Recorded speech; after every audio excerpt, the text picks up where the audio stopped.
ese hombre holding up the bottle. Look a little closer, cigar and Moscato. An actor in improv coming from Chicago. Outdoor, make way for Paul Vato. Hello, Mr. Cluse. Are we here? Are we actually on here? We're doing this? We are on Fireside, the platform, and we are live. So we exciting. haven't technically started the show, but you know. So exciting, though.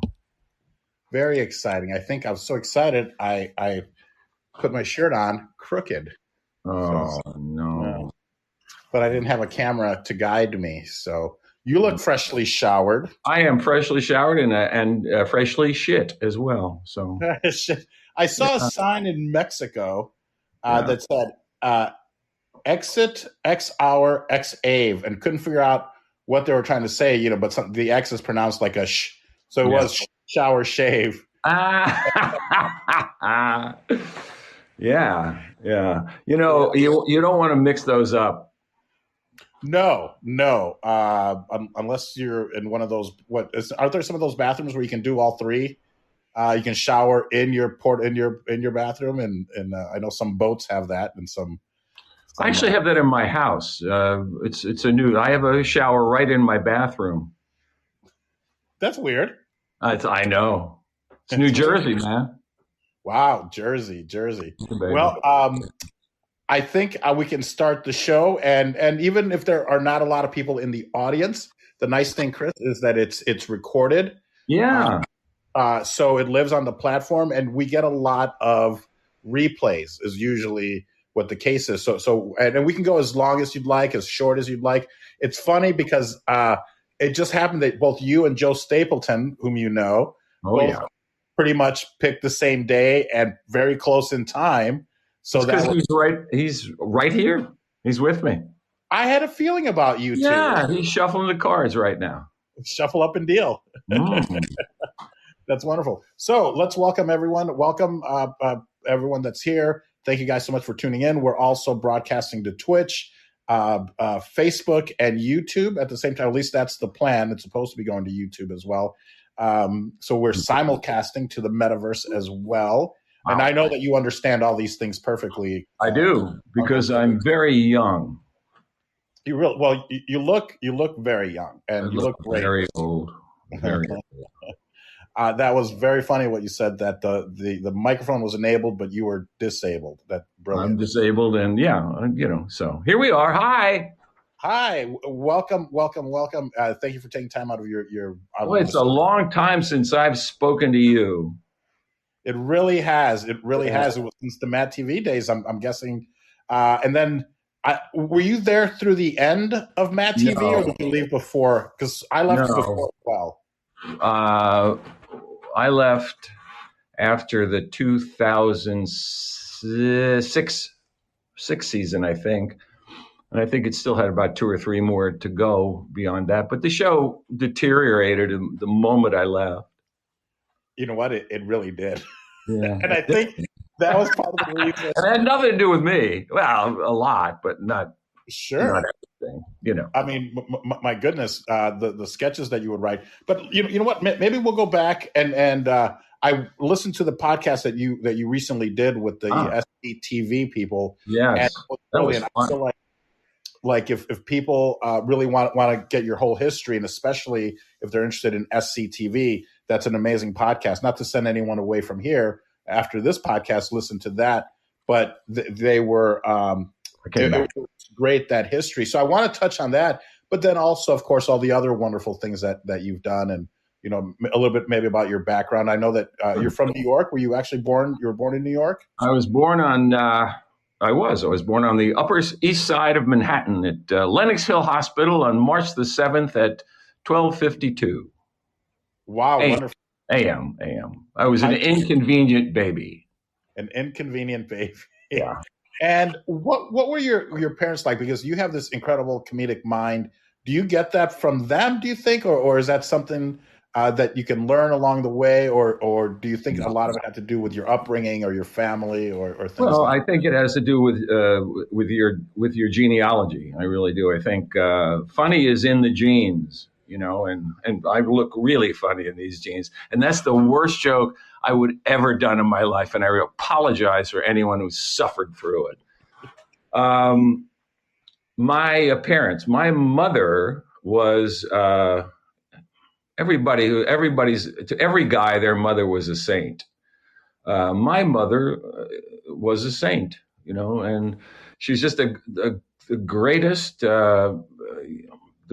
person I ever knew in my life. She was funny.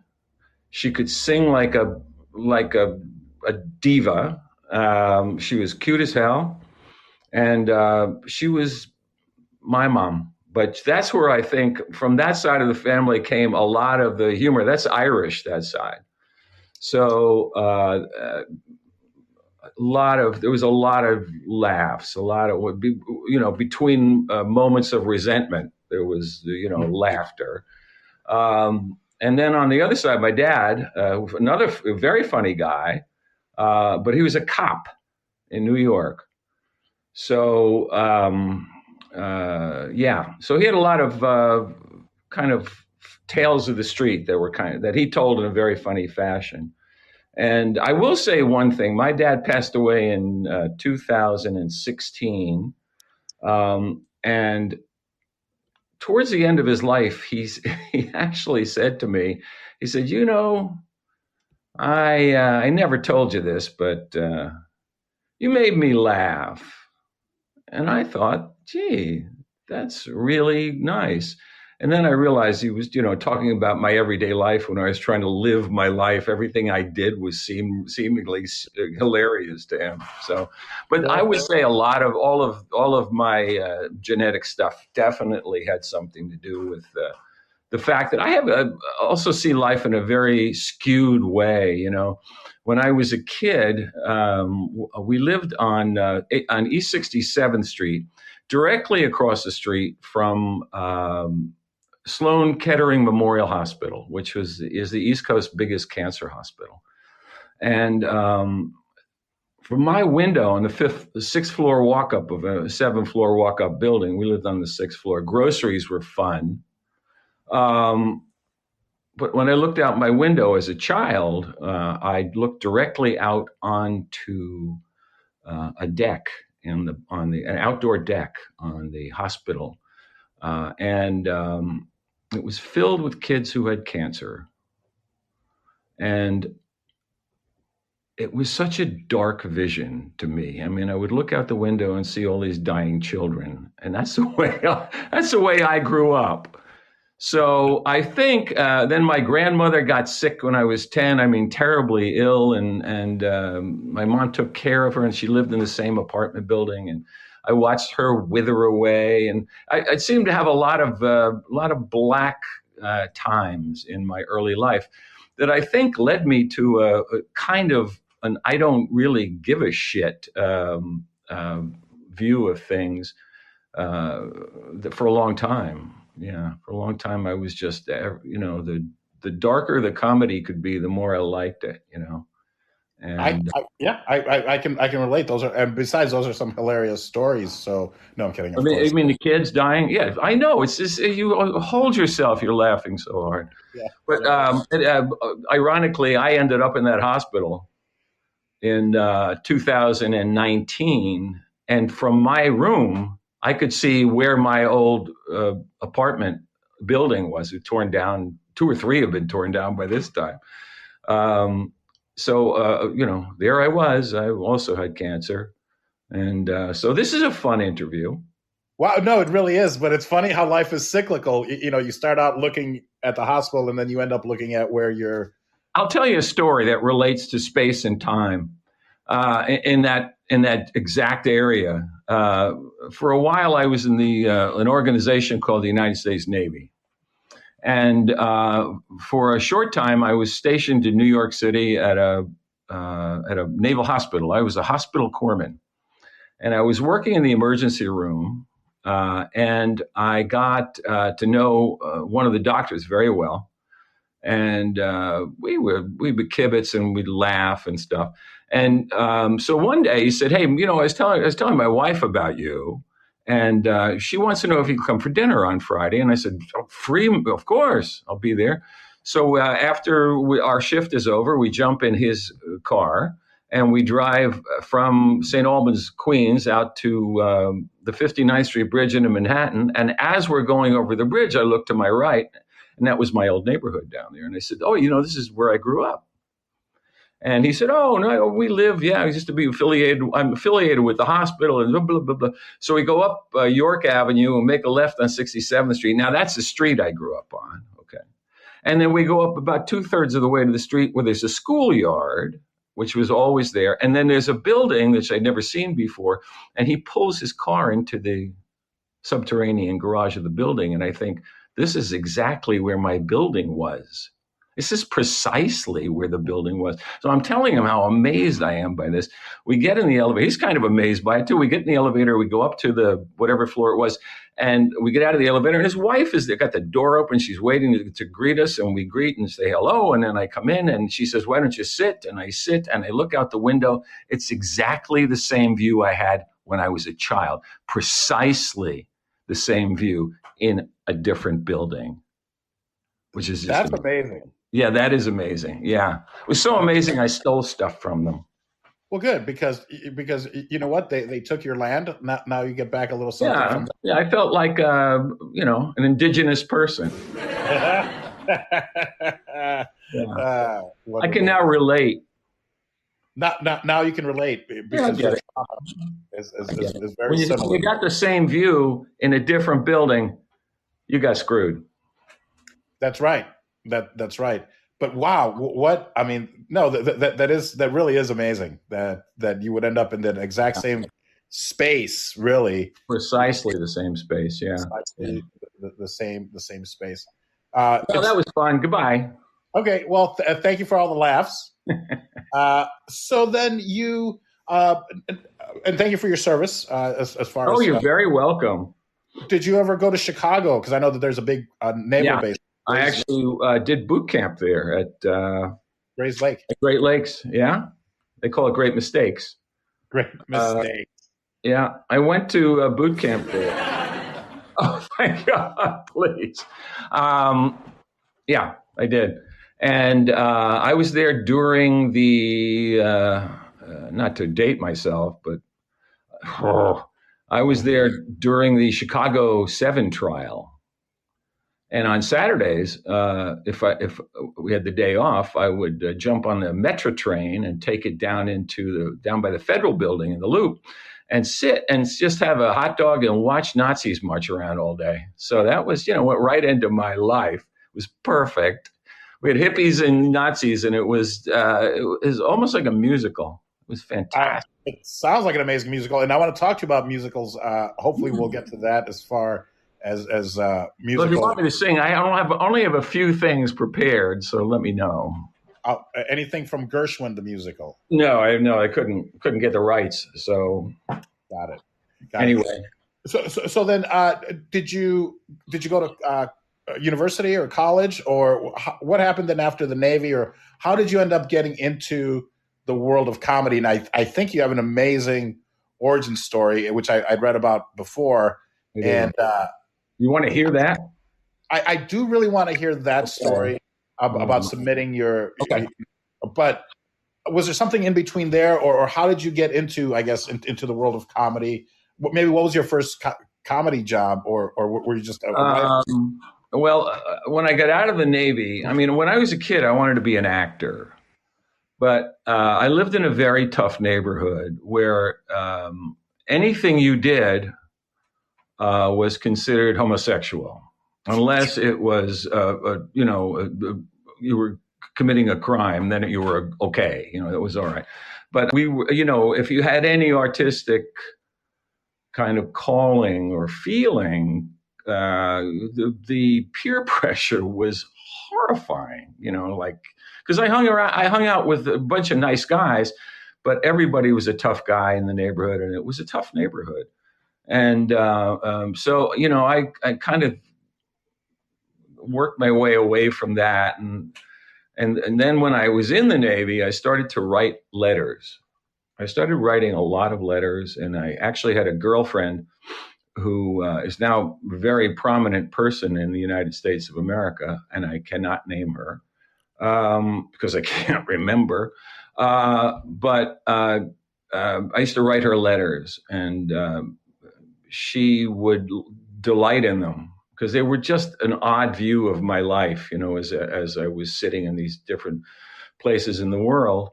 And so she really was the one who inspired me to think about being a writer. I was always a big reader. As a matter of fact, on one of my missions, I had brought Vonnegut's Slaughterhouse-Five with me to read, and as I read it, I was envisioning it as a film.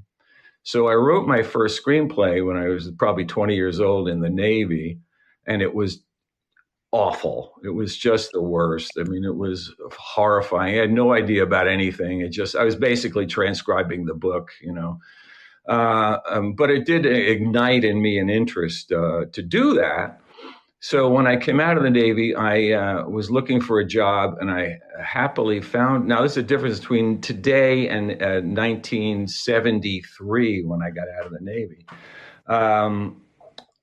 I decided I wanted to work in television. So I went to 6th Avenue in Manhattan, and CBS, NBC, and ABC were all kind of lined up next to each other. Rockefeller Center and Black Rock for CBS, and the ABC building on, I think, 55th Street. And I sort of did the eeny, meeny, miny, mo thing and came up on CBS. And went into CBS and said to the guard, I said, I'd like to be in television. And he says, 20. So that was easy. That was really easy. So I get in the elevator, I go to 20, and that's what they used to call personnel. They now call human resources. And I'm introduced to this very lovely human being, and she says, well, let me in. So she interviews me for a job, what my interests are, and I don't know, I just want to be in television, So she said, fills out all these papers. We fill out papers, and then she says, the only thing you need to do now is to take a typing test. And I said, why would I need to take a typing test? Because I want to be in television. I don't want to be in typing. I want to be in television. And she said, well, I need you to take the typing test because it's procedure. So I said, okay. So I go in a room, this little anteroom off the main office there. And in there are 4 young women who I think just graduated from the Typing Academy of Brooklyn. And their hair is like way up high, and it's 1973, and they're chewing gum. And so I sit down. I barely can figure out how to put the paper in the electric typewriter. Girl turns it on for me, so I hear the now familiar hum. And then there's a booklet in front of with a leather cover, and on a bell goes off, and you're supposed to open the cover and begin typing whatever's there. So I opened the cover when the bell goes off, and it sounded like a machine gun range. These girls were hitting those keys so hard, and I'm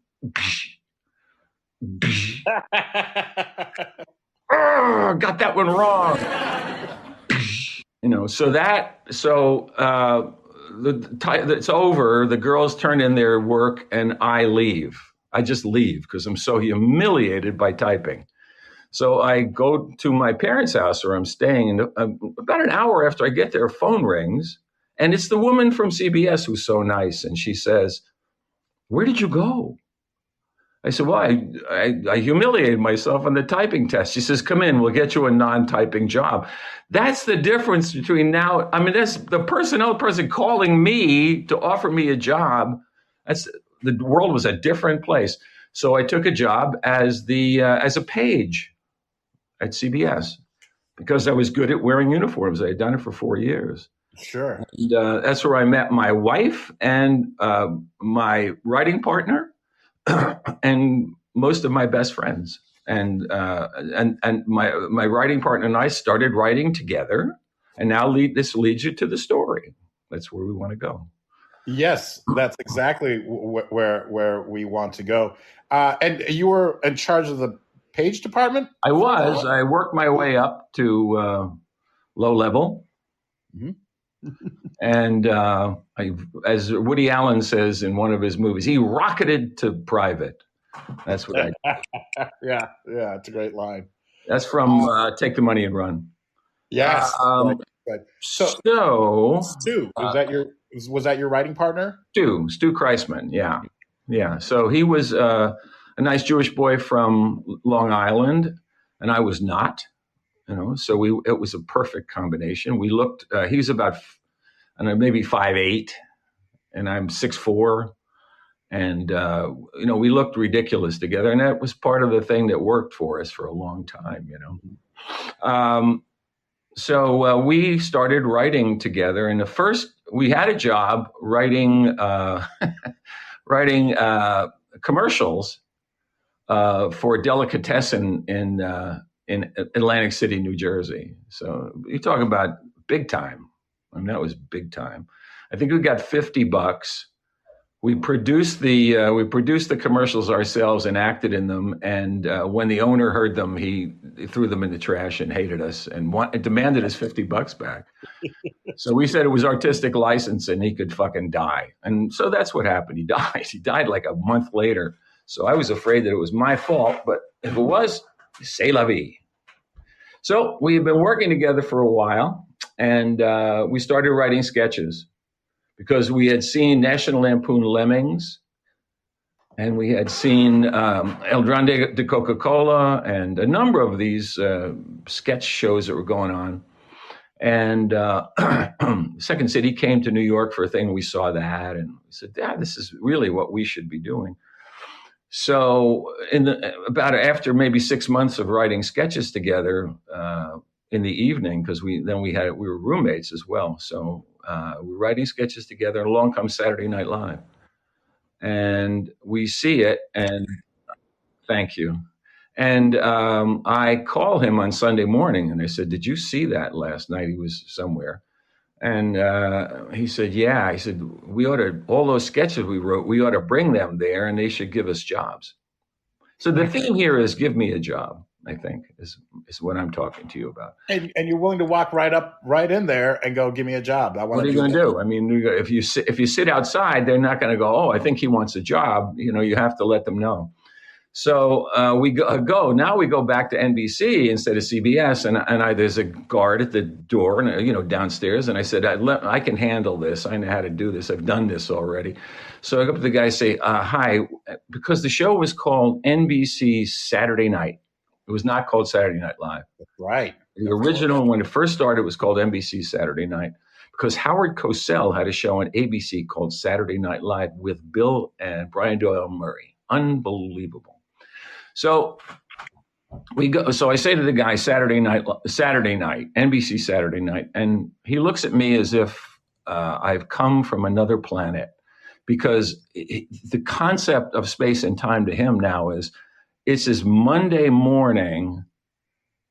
What are you talking about? And the other guy sitting next to him doing the crossword puzzle says, "Oh, they're on 3. So we say, okay, now I know he has to explain to the other guy who's on 3. Okay, so we go to 3, and there's all these guys pushing furniture around. And later I discover Al Franken is pushing a chair, and Chevy's pushing something going this way. And I see a lot of them turn out to be cast members. And so we go and we turn in our work, and no one wants to take it. We're finally led to a woman named Kathy Minkowski. I will remember her name forever. And she was so nice to us and put up with our nonsense. We come to her, and it turns out she's Lorne Michaels' assistant.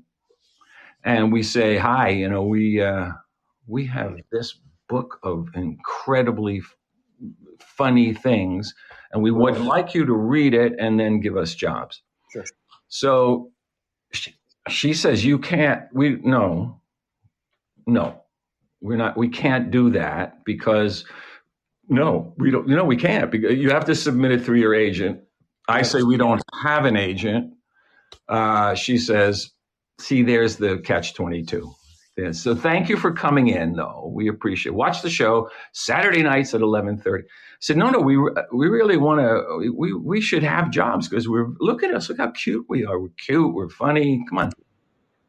What's tall and short. Come on. Everything you need in a person is going on there. Jewish, not Jewish. Come on. Jewish, not Jewish. Yeah. So no, not Jewish. Catholic. So Jewish and Catholic. So she says, the Pope thanks you for that. He's not getting a lot of that lately. So so we say but we can't. You have to take this. It's important to us. And she says, but if I do keep it, I will have to put it in the trash because you could sue us. And I thought, now I have to get a lawyer. If I don't have an agent, I don't have a lawyer. How am I ever going to be in comedy? So we left it with her.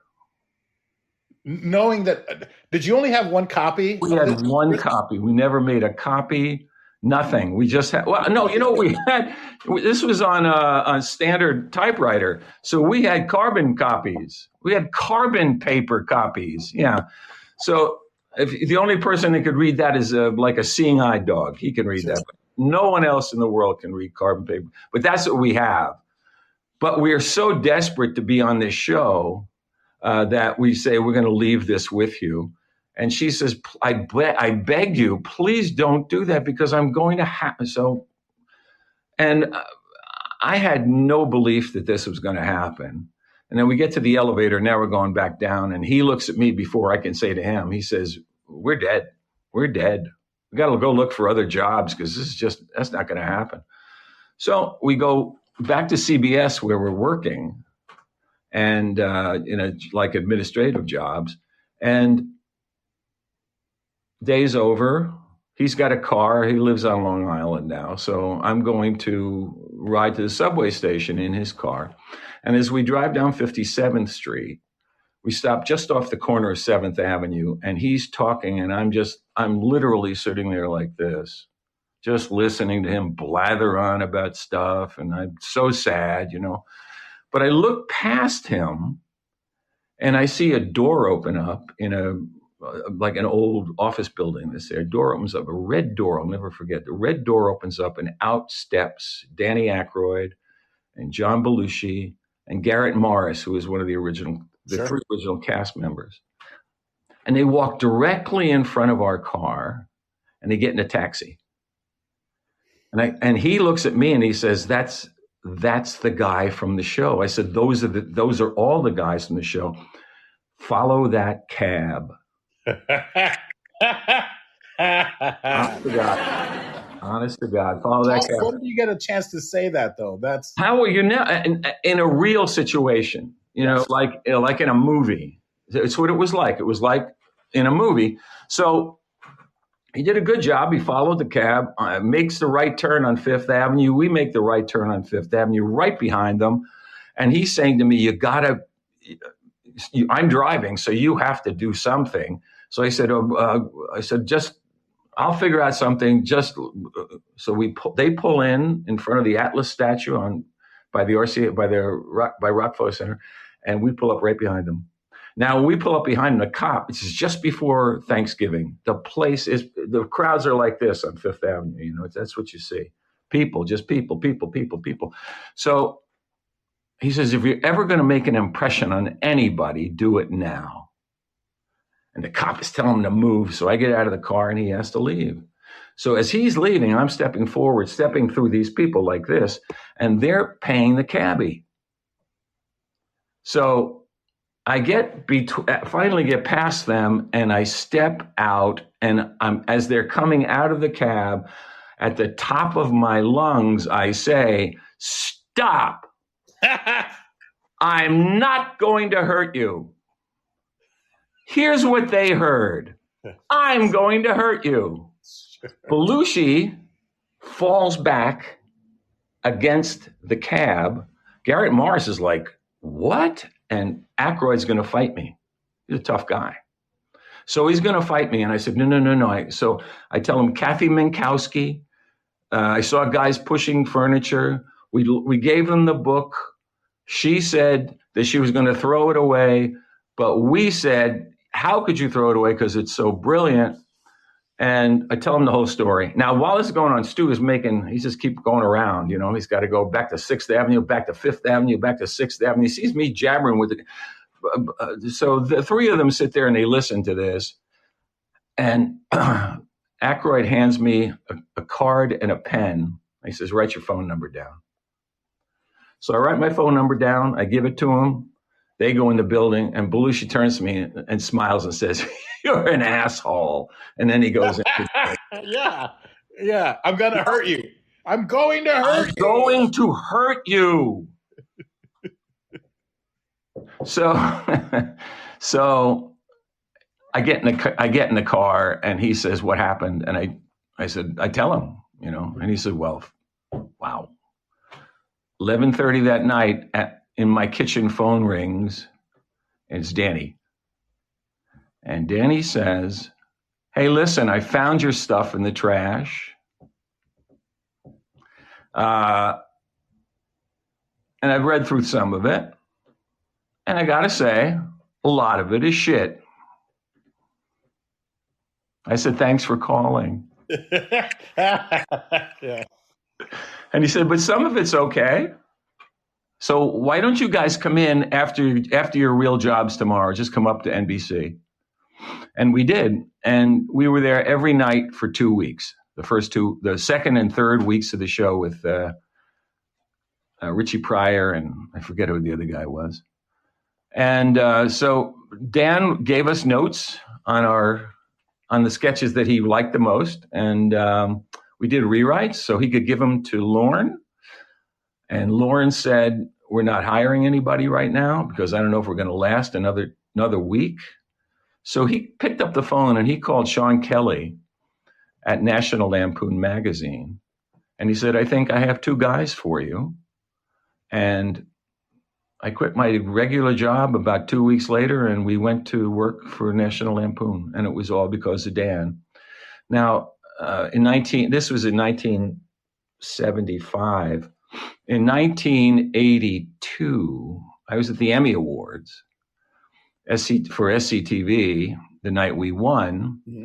And sitting directly behind me was Catherine O'Hara and her date, Dan Aykroyd. And I turned to him and I said, I don't know if you remember me or him. He's over there too somewhere. And he didn't. But then I refreshed his memory and he said, you're here for the show? And I said, yeah. And I said, and it really has a great deal to do with you. So thanks. And then we became great friends, and we actually did 3 projects together.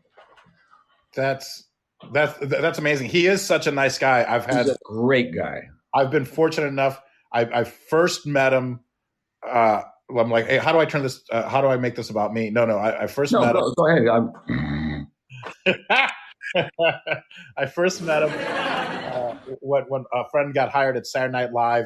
So in like 97, 98, I went to his first show. And at the after party, well, Danny reprised his role of 2 wild and crazy guys. Steve Martin. They set it up brilliantly. Chris Kattan and Will Ferrell were doing their Night at the Roxbury guys, and the sketch was tanking. Yeah, but it was set up that way because then all of a sudden the audience is like, oof, like this is bad. Then all of a sudden the audience parts, and there's Dan Aykroyd and Steve Martin, and the whole audience just goes insane. So at the after party, I was the night that some guy from New York Yankee pitched a no-hitter. So like 97, 98, I forget what his name was. David Cohn. Maybe. David Wells.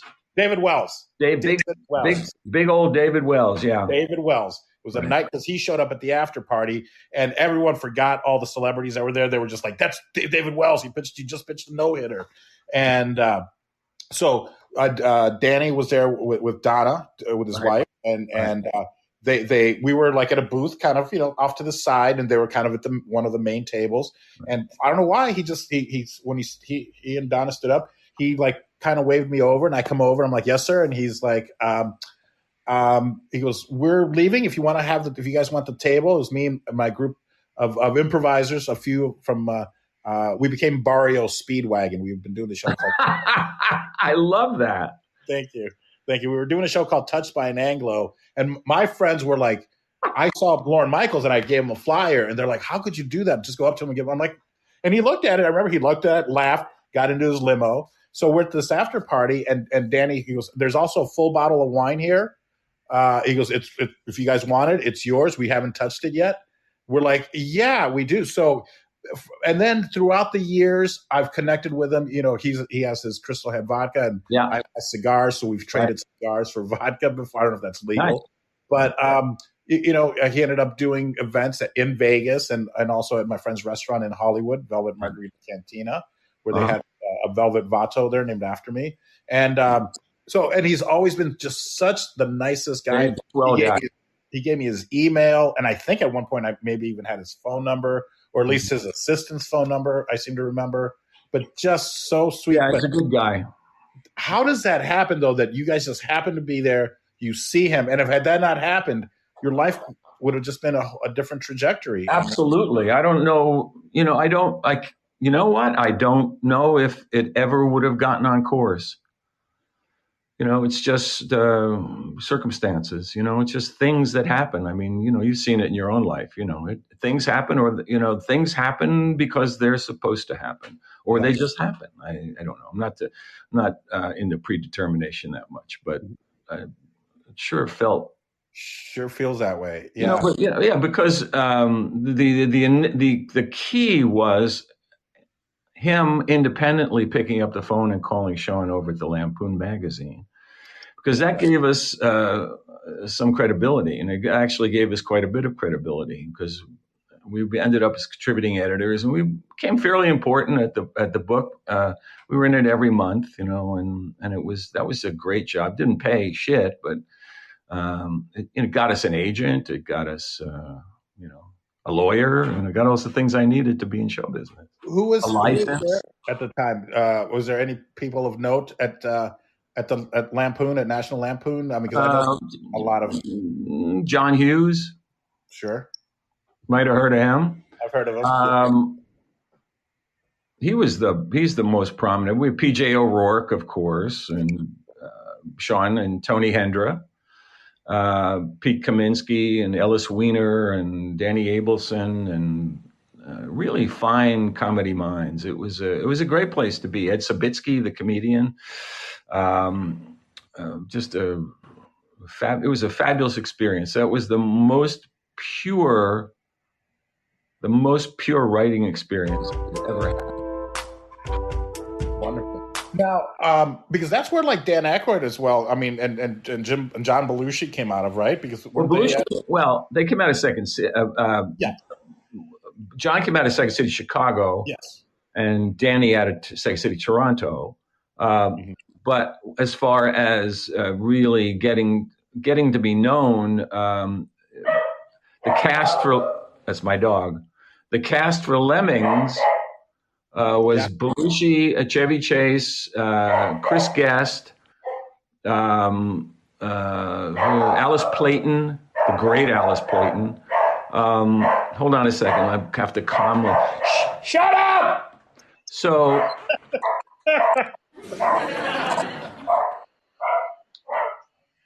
Let me hear quiet. Okay, good. I guess the mailman's in the house. In the house. Excuse me a second. Copper. So, folks, thank you guys so much for being here. It's such a pleasure. I'm glad. All right, we're going to move on, even though the dog's barking. Okay. He'll calm down. He or she. He doesn't know this is professional show business. Oh, great timing. Yeah. What were we saying? Well, so then there's National Lampoon, and then let's maybe cut to that Emmy night in '82 or '83 for the second 82. season. 82. Of course, I love reading credits, and I saw Dick Blasucci there, whom I met later on, at MADtv. So it seems like you guys, is that where you met him at Second City? Yeah, I met him, and he did. I'm going to tell you a funny story. Now, no one's watching this, so I can get away with this. He was our first night in Toronto. Stu and I go up, and we're flying with two other guys. We don't know they're with us, and the two guys, and they look like jerks to us. Look at these jerks. We're flying with jerks. Well, those jerks turned out to be guys we were working with, who I adore now. But that snap judgment, I'm sure they had exactly the same reaction. But anyway, so I had never met Dick before, and he seemed nice enough. I met him, and the first night we're there, Bob Dolman, one of the writers who was married to Andrea Martin at the time, he became a pretty big film director.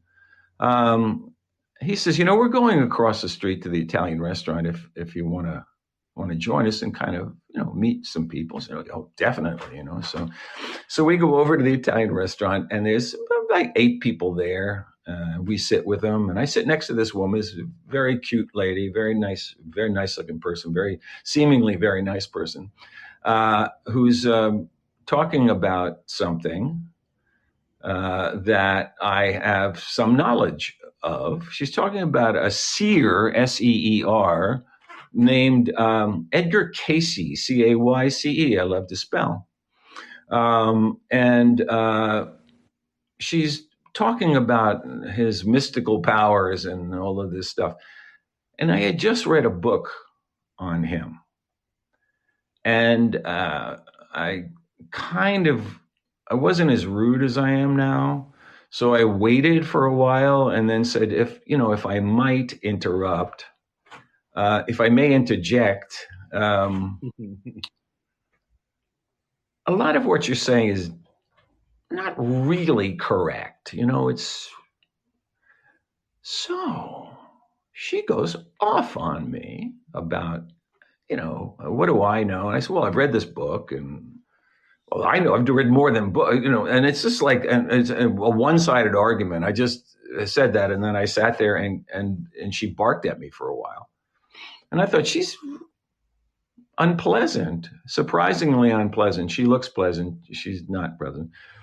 So the evening goes on, and everybody's kind of like, oh, yeah. So we finish dinner, and the next day I go to the office, and I run into Paul Flaherty and Dick Blasucci, who are writing something. And so Dick says, what'd you do last night? What'd you do? Did you go out? I said, yeah, we went to this Italian restaurant across the street.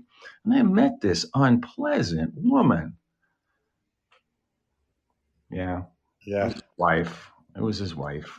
So this is the first conversation I have with him. I call his wife a bitch. Yep. Yeah, of course. So he was not fond of me, believe it or not. Was not fond of me for quite a while. Now, it warmed up. But here's the punchline of that story. I'm saying 30 years later, he and I are sitting in a bar together. He's a dear friend. I mean, he and I are very dear friends.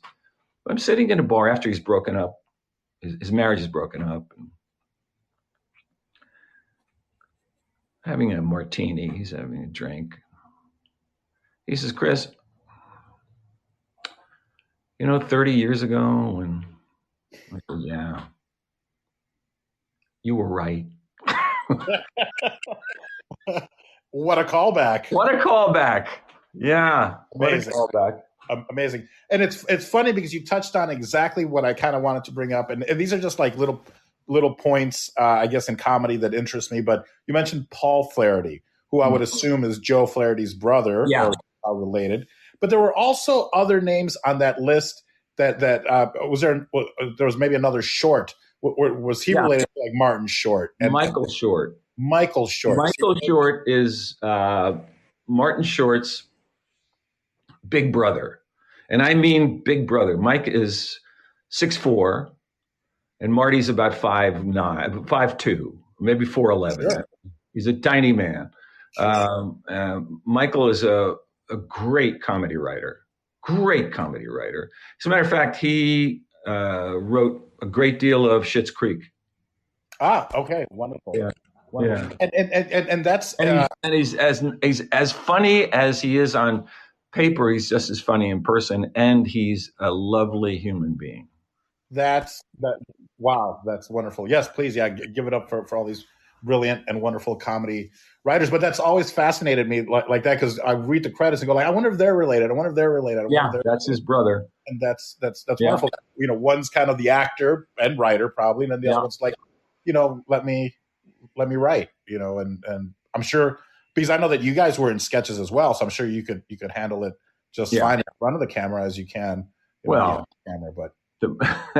Our greatest sketch was the Larry Siegel show, which was Rick Moranis conceived, and it was based on a guy in Hollywood named Joel Silver. And Joel was he was one of the handlers of all time, as they say in show business. And he and Moranis had some meetings. He was making big movies in those days. The producer was. And so Rick was so taken with the guy that he said, we knew him a little bit. I knew him because he had come for a job at the CBS Page Corps, and I didn't hire him, which was the stupidest thing I ever did, because I might have written one of those dumb movies. But he was so taken with Joel Silver. He says, I want to do his character. And I said, great. You know, I said, but I want to do him on a talk show.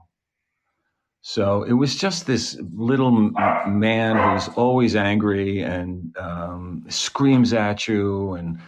And so we played a comedy team of Dennis and David, and we don't get a word in. He just doesn't allow anyone to speak, and he screams at you. And it's one of the funniest things you'll ever see. You can go ahead and Google it. It's called The Larry Siegel Show on SCTV. Amazing. So you were in those sketches as well. Yeah. But what was Dick Blasucci, and for some reason this had just popped into my head, was Dick Blasucci on stage there in '82 when you received your Emmy, or was he? Yeah, oh yeah, sure, yeah, oh sure, yeah. I couldn't find him. I was like, oh, there's yeah, he was there. Yeah, he was a Second City guy. He came out of he was in the touring company, I think, in Chicago, out of Chicago. You know what? Now that makes perfect sense, because I think I know his daughter Maria might have. Maria, the lovely and hilarious Maria.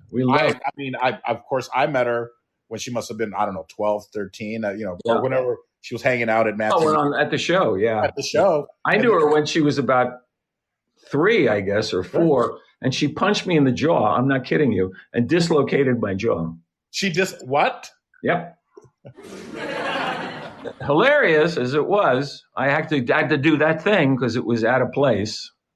So I hated her for a long time. Yeah. Well, I haven't connected with her lately, but it's I know that she was finding great success in LA, I believe, or maybe she's a talented girl.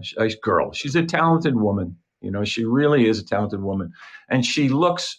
Now that was a story about her mother before, so I hope she never sees this. But I really like her. I admire her. She's very good, very, very good. Wonderful. I went to an improv show at the upstairs room at the Improv. You know that place? They called it the Studio Lab or something like that. Right. Yes. And Dick and I went because we were going to go. I wanted to see Maria's group. They were very good. Mm-hmm. You probably know half the people in it, but they were very good. And so we saw them, and that was over. And I said to Dick, let's go. Because the last thing I want to do is spend the evening watching improvisers. I would rather go drink. And he said, yeah. He said, so just as we're going to go, when we're in the front, just as we're going to go, the next group comes out. And so he said, I can't, because he's a sweet guy. He doesn't want to ever hurt anyone's feelings. So he says, I can't do it. I can't leave until it's over.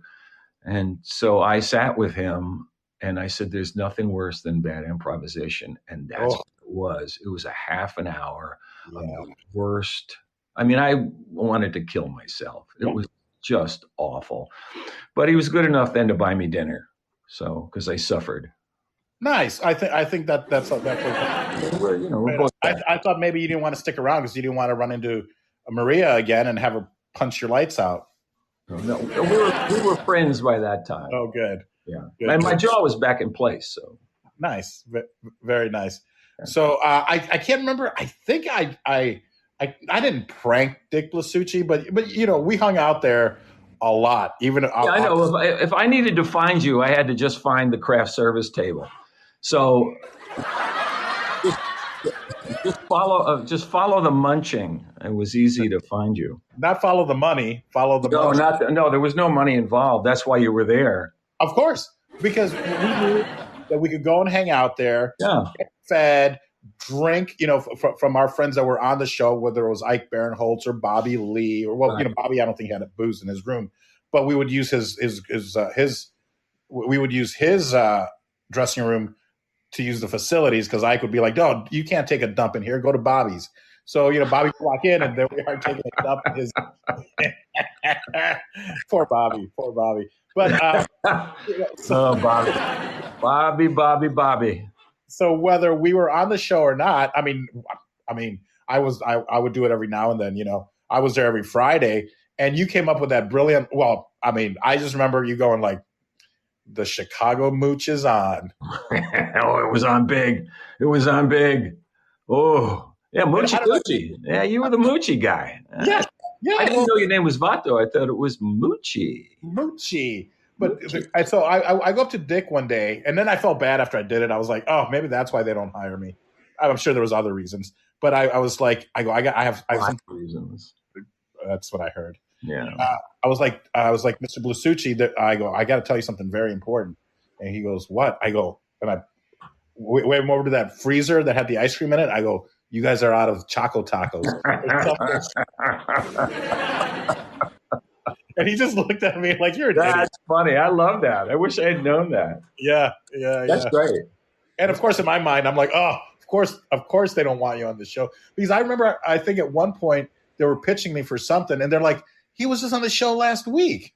And that's when I was like, when I found that out, I was like, oh, well, why don't they just hire me? Like almost that naivete of, that's how easy it is. Just like, well, I'm here anyways. You were in the show a bunch of times, weren't you? I was. Yeah. As like a glorified, I don't want to say glorified extra, but yeah, I was on the show. Yeah, take out the word glorified because, Yeah. Well, I had a standing thing with the producer, though. I said, Vato is not in any of my sketches. I don't think I ever was. Even the Mexican sketch you weren't in, so. Yeah, I had to, because you pretty much only wrote for the African American contingency. Not only, but mainly because you could get on the show that way. Because the black actors were really being underutilized a lot, and the writers were not writing for them. I mean, generally, if when I got there, the first thing I pitched and got on was Steven Seagal comes, played by Will. Steven Seagal is doing the new version of Kung Fu. And they booked David Carradine for the sketch. And while that was going on, Spears came up to me and he said, man, this is like fucking brilliant. And I said, thanks, I'm a brilliant guy. And he said, I have an idea. Will you write it with me? And I said, of course. He was the only actor, certainly at the beginning, who was interested in my helping him out. So it became a natural thing to the point where we were at a party somewhere, and he comes in with his, I don't know if it's his wife, his girlfriend, I don't know who she was, but he introduced me. He said, "This is my writer." And I thought, I better look into this. I better look into this, because I'm going to end up with an NAACP award, As you should, because they should. With Deborah Wilson and Deborah wrote a lot for Deborah, wrote a lot for Aries. And then when Keegan came on, he was a Second City guy. So those guys, so like Richie Tallarico and the other Second City people who were there had a kind of, they all drew together because they knew each other from Chicago. And then there was the Groundling contingent, which was the hardest for me to deal with. They were so insular. That was the first year there was a real challenge for me, because I hadn't written a sketch in 20 years since SCTV. Of course. So and all that sitcom stuff, and then I was rounding the bases to 50 years of age. Had just worked on a show, had broken up a writing partnership, a 25-year writing partnership. And I was an unknown quality or quantity, I don't know which it is, in LA. I had to actually write spec scripts after having run 3 television shows. Yeah. Wow. We kind of glossed all over that because, and I'm sorry, but I wish we had more time. And I would love to have you come back. And we still have, I got Joe Stapleton coming at 11:30, but we can always push him. He actually can't find the link. He was a runner on the show. What's that? He was a runner on MADtv when I was there. He was. And it's, so he showed up at my cigar shop in Vegas one day. And, I don't know, 5, 6, 8 years ago, something. And, 2012 or 13, maybe 10 years ago. And he was like, "Do you remember me?" I meet so many people in Vegas, hundreds a day sometimes. But he looks so familiar. I'm like, "Yes." I go, "Wait, from LA?" He goes, "Yes." Because I think between him and Josh Myers, they're the ones that took me to this Valentine's Day party where I met a lot of pretty girls from USC. So I was always very grateful, but I think he was the connection. So he then says, he goes, I used to be a runner. I used to work, I was a runner on PA, MADtv. I was like, oh my God. And in the meantime, he'd gone to London, he'd become a famous poker commentator. You know his whole story, but so he and I have just stayed in touch, and we were actually trying to do something in Vegas in Binions, with him and Norm Macdonald when he was touring with him, years ago. Now I understand why that didn't, quite work out. But Norm ruined that. I'm just kidding. What an asshole! I know. Yeah, it's that darkness, man. That's somewhere where I think our minds thrive, and that's how we deal with shit. How do you deal with it otherwise? Norm was I only met him once and just thought he was the most lovely man I'd ever met. It just so genuinely soft-spoken and very smart and very big-hearted, And when I heard of all of these recent comedy deaths, he's the one that made me the saddest because of who he was as a person. Although I was friends with Gilbert Gottfried. Sure. And that one hurt too, because people didn't realize what a little fine heart he had, what a good guy he was, and they just see the bombastic side of him, which was bombastic. I mean, the Aristocrats is one of the amazing moments of show business history, is him telling that story. But Norm. That made me sad. Well, it's amazing. And I met Norm through Mo Collins because, she would have these swim parties at her place there in Valley Village. And I remember he was one of the guys that would be there sometimes. Norm. Yeah, he was that kind of guy who would be places sometimes. Yeah. Yeah. He was that guy. No, I'm serious. He was that guy. When I met him, he was just there, somebody's house. It's yeah. And he was so kind of a lonely guy, I think so, because, and I think Joe and I, maybe you've discussed that with Joe as well. I don't know if you have, but I think that was kind of the consensus, and it was always hard to to nail him down and go like, hey. But I also understand now what was going on in the past final years of his life. Who wants to then have to do another show, for what? It's so that's and Gilbert. We were both on a project together with David Faustino, who was Bud Bundy. Coronemic, Parker Lewis Can't Lose, did a web series early, 12 years ago, called Starving, STAR-Ving, about child actors that are now starving. Right. And Gilbert was in it, and I had a small part in it, and whatnot. So it was a great project, a fun project. I think it's still out there, I'm sure. But you also worked on Night Court. Yeah. And produced a Night Court. And see, I have all these other questions. So I really hope that we can do a part 2 because Harry Anderson also, it's such a big influence as far as comedy goes. And I love that show. And then to meet you and then find out that your involvement. Yeah, I was there the first 2 seasons with Stu, and we looked at each other after the seasons were over and we said, this thing's going nowhere. Let's get out of here. So we went to a bunch of places and then came back 5 years later and took the show over and ran it for the last 2 seasons. It's going again. They're putting a new one out. I saw that. Do you have any involvement with that? No. John's in it. He's back to playing Dan Fielding. And Melissa Roch, I don't know how you say her name, from some show that I don't know,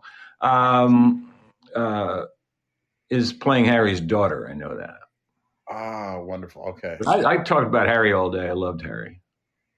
I could have. I would. That's a man I would have loved to have met. You would have liked him. He was a sweetheart. He could be a pain in the ass, but he was. Who can't? Yeah. We all can. Yeah.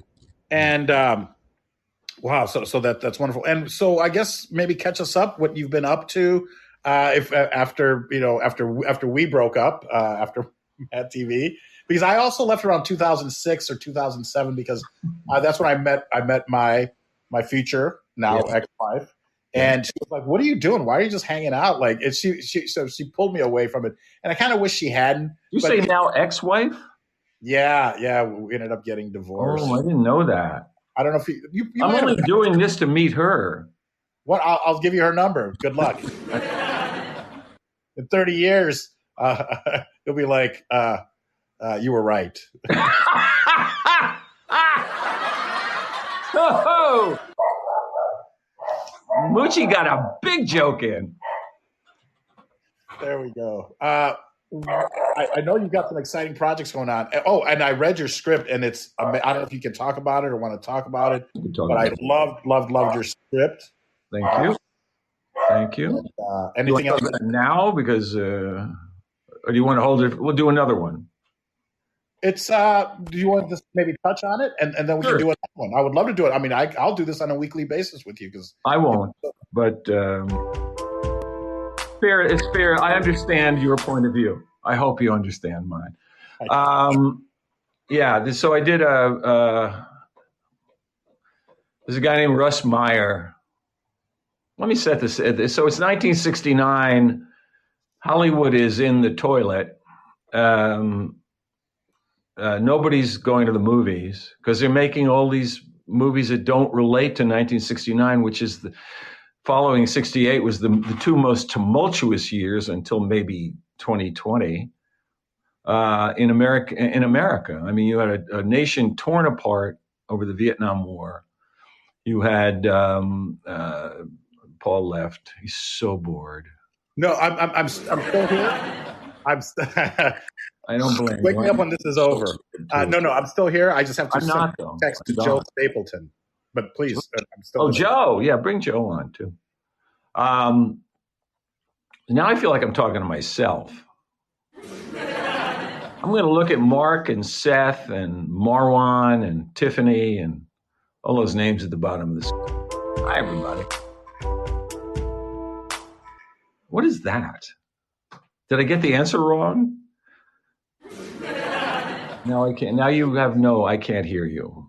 I can't hear you. I'm not complaining. I'm just telling. Oh, good. You're so funny. I think that's the party sign. But if those sound effects bother you, I can always also turn them off. You know, the clap. Oh, no, I love them.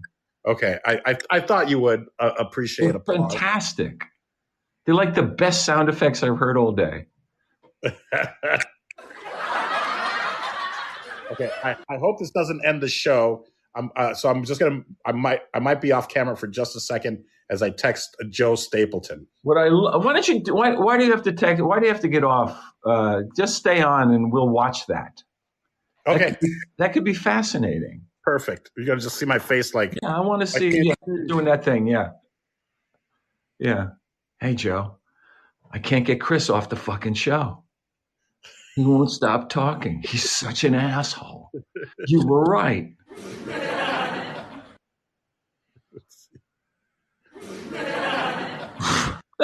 That's the sound effects from Andy's day when I was a kid.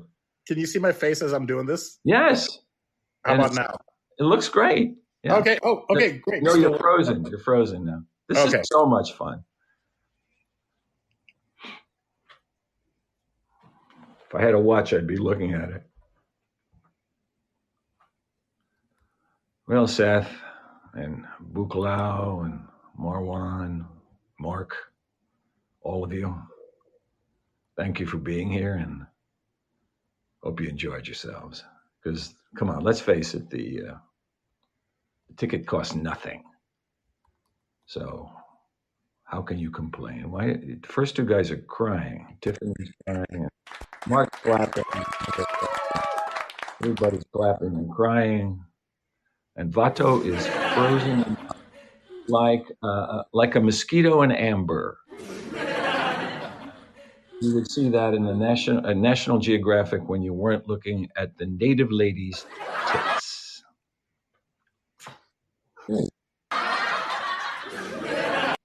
I love that laugh. It's like out of an insane asylum. It sounds like a mental institution. What's behind you there?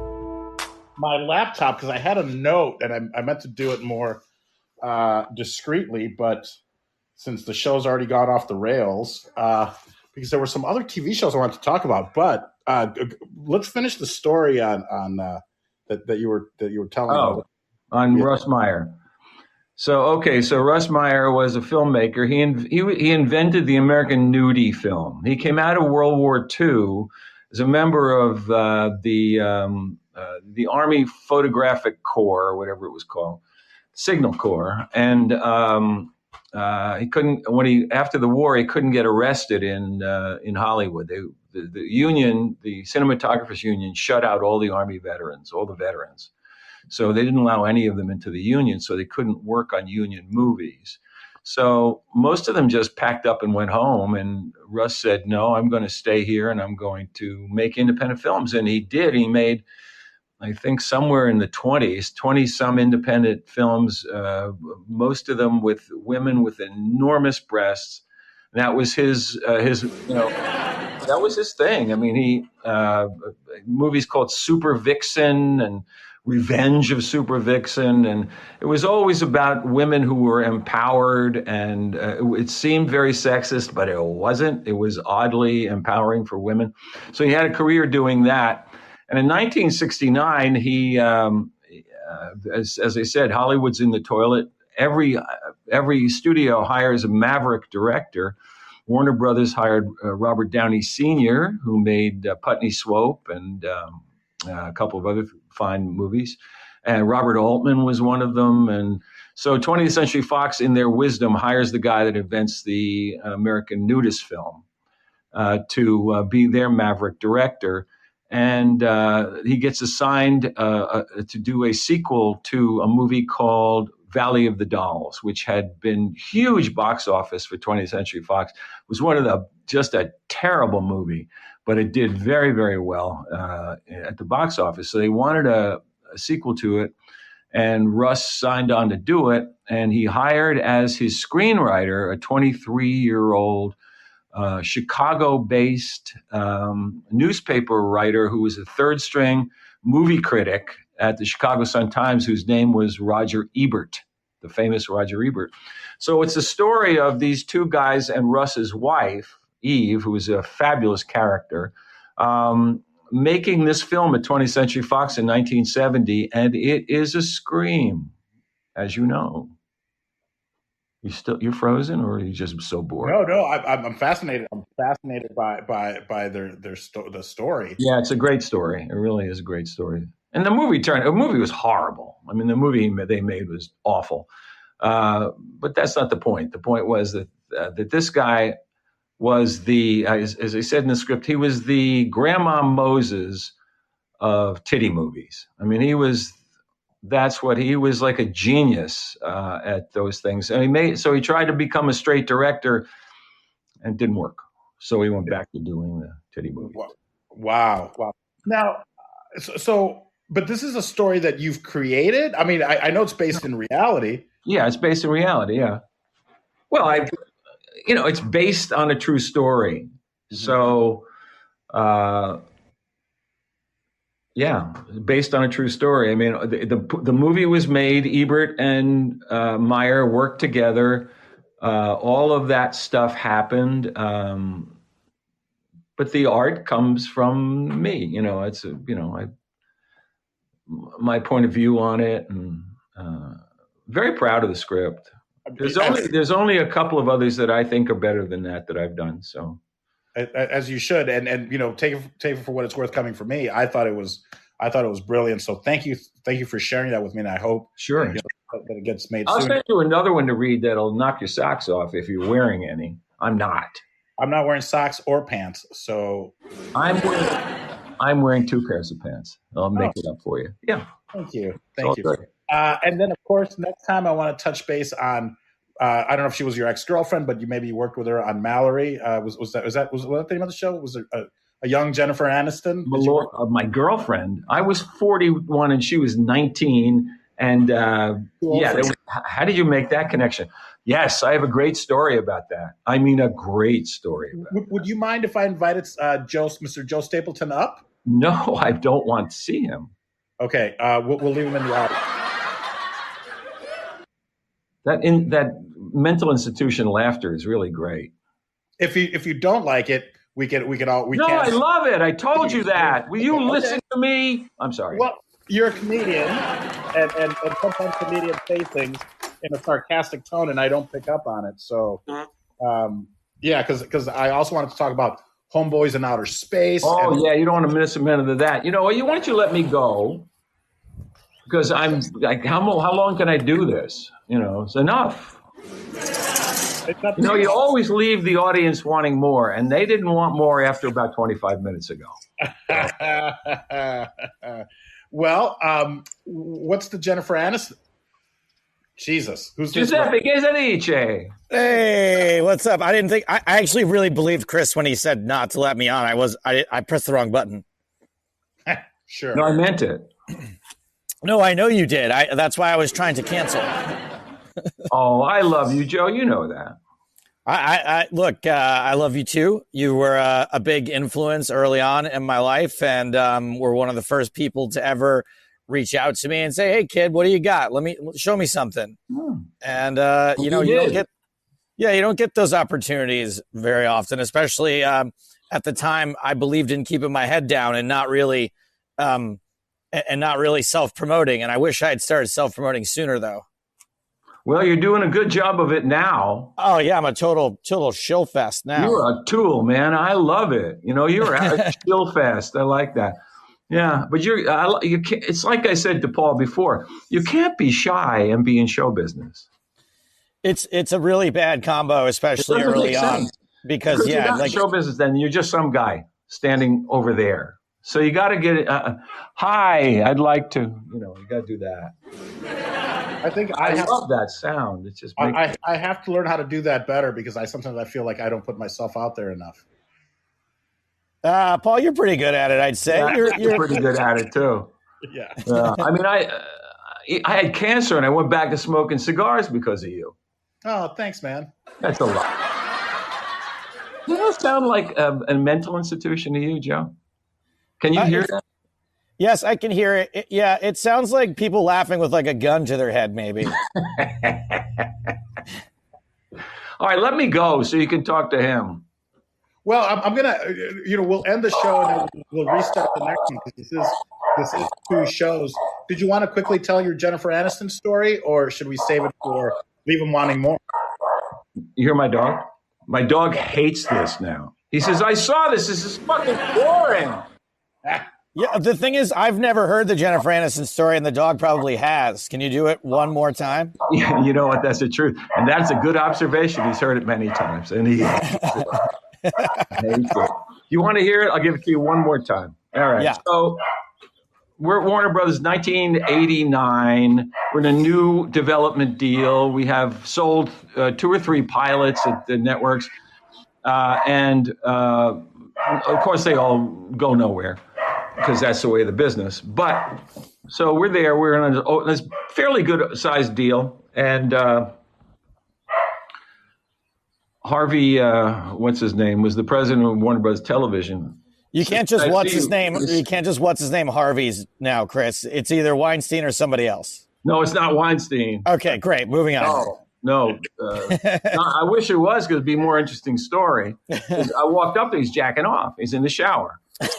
So is that what you wanted to hear? Because I said it.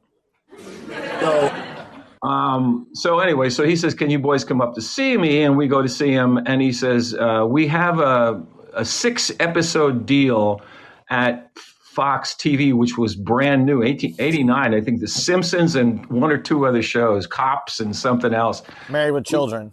Yeah. It just started like a year before. The guy said, we have this 6 overall, and it was this guy came in to do it, and Fox hated the script, and they hated him, and they hated the whole idea. So we still have the commitment, and we'd like you to do it. And we thought, you know what? We've never run a show. This could be a good opportunity. It's like spring training or the minor leagues or something like that, because it was Fox. No one watches Fox. Nobody. So we went and we met with the cast, with the star, the person who had the commitment. It was Mayim Bialik, and she was 10 years old or whatever she was. I mean, she was a little kid, and she was lovely. She had just come off I think it was called The Rose with Bette Midler. She played Bette Midler as a child, and it was a big hit movie. Barbara Hershey and Bette Midler and Mayim, and so Mayim, off that, Fox wants her to do a sitcom. Duh. So we go to meet with her mother, and we say, yeah, Warner Bros. Would like us to do this. This is the idea we have. So we had to pitch to her mother, which is really weird. So we pitched to her mother, and her mother goes, "Oh, I love that," and Fox liked it, and Warner Bros. Liked it. So it didn't matter to Warner Bros. They just wanted the money. So we wrote a pilot, and then the pilot got picked up, and we were going to do the 6 episodes. And the president of the Fox Television Network, whose name I will not mention, although it rhymes with Peter Charnin, we go to meet with him and with the executives, and we have our casting person, and she goes and casts. So we bring the kids in with some kids in it, and there's Pam Brule gets the part as the mom, and the dad gets cast, and we're down to the bad sister, the bad sister. And who's the bad sister? Well, we read for the bad sister. We read about 35, 40 actresses for it, and it was just not happening. It was written too oddly sophisticated for this terrible show, but it was just oddly sophisticated, and nobody could quite get the nuance of the character. So we have to change the character, because it's just not going to ever find anybody. And then 19-year-old Jennifer Aniston comes in to read, and she hits it out of the park. I mean, she got all the nuance. She got all of it. She just got it. And you could see she loved it. And she had never had a job. She was in college, I mean, I think she did some work in New York, but she had never been on a network television show. Not that Fox was a network then, but, kind of. So we loved her so much. Our casting person said, we have to bring Quasimodo with us. Now, that was like you bring, that guy to make sure the person you want gets the part.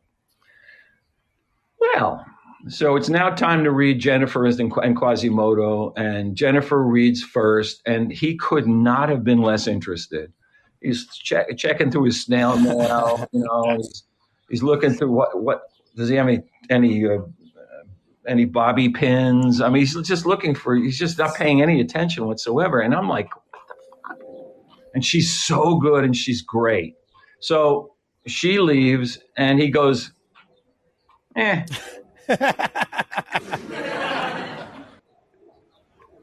We were amazed. Then Quasimodo comes in. He said, I love her. She's great. So we're like, how do we, this is awful. So we leave his office and Jennifer is waiting for us. 19-year-old kid waiting for us down at the end of the hall. And I have to tell her she didn't get the part. And she begins to cry. And I don't know what to do, I don't know what to do. I have children, but they're little. I never had to do. Kids, you haven't been cast. That hasn't happened. So our assistant, a fine human being by the name of Karen Heckler, says, I have an idea. So she takes brown-haired Jennifer